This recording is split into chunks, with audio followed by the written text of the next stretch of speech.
It was the night after the graduation party. Brett needed sleep, but it wasn't happening.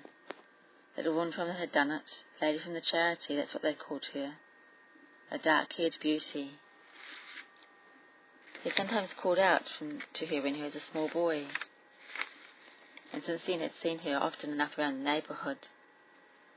Sometimes he heard her playing in the distance. She was quite friendly with his mum. What had she said? He went over it again. She had stood on the doorstep saying, "I've got 2 presents for your graduation." "I thought you were out collecting for charity, not giving it out." She laughed.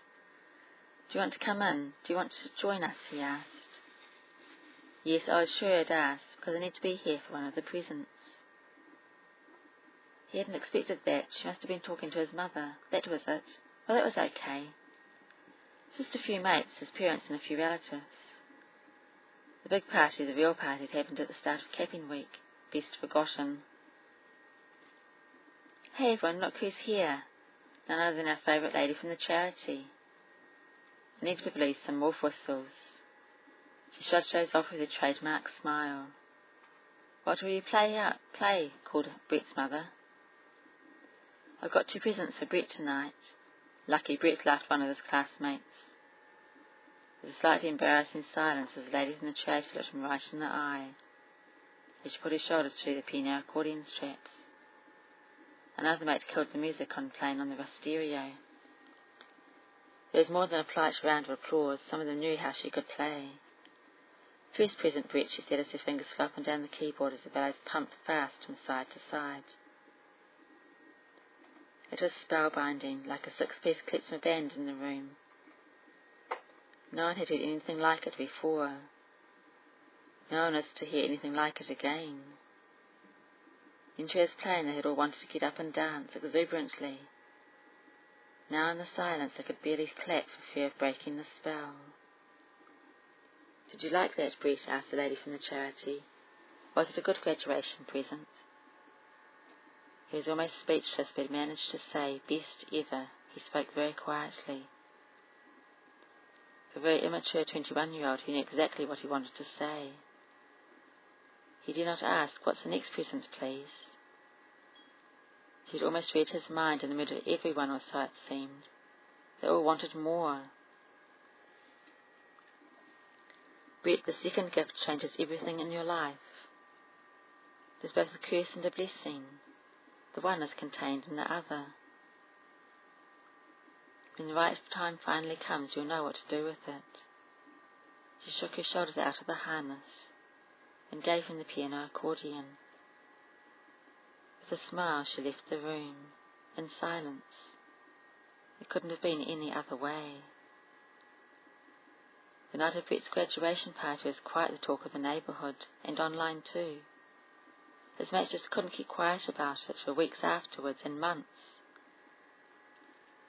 Odd that no one around the neighbourhood actually saw the lady from the charity during that time, but they knew she was around. They vaguely heard music on a distant breeze.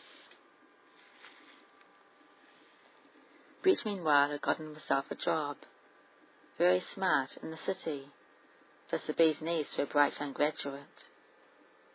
No longer the callow youth, he had some quite considerable presents. For that accordion, it was a curse. Every night he got home from work, he wanted to play. He wanted to play like the lady from the charity. His weeknights and weekends were filled with practice. Every spare moment was taken. Practice, practice, practice.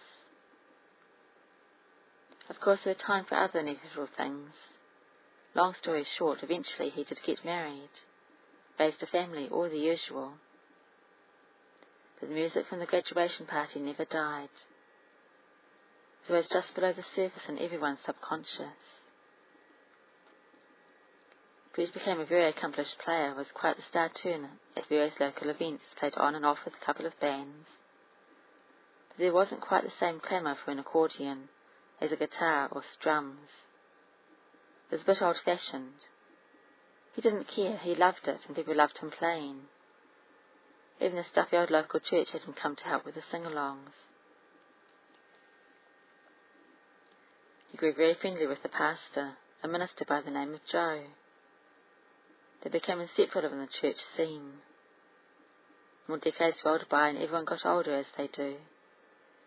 For Brett, the biggest problem was in his ears, his ability to hear, to be precise. By the age of 50 he was hard of hearing.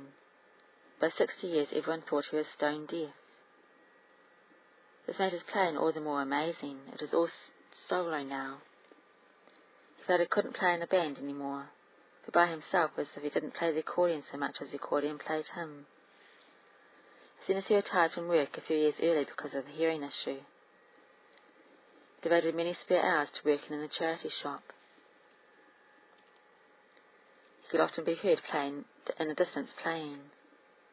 One day he was most surprised to remember he hadn't actually seen the lady from the charity for years and years, maybe since he had begun to go deaf. As he took out his accordion to practice that day, he was even more surprised to realize how little it had worn. Had it worn at all? That didn't make sense because he'd been playing a lifetime, yet it seemed brand new. What was going on? What was going on? The instrument as new as the day he was given it, his ears worn out and dead. There were no tears in his eyes, but rather the look of amazement when he understood for the first time that the silences were filled with music and the music was silences.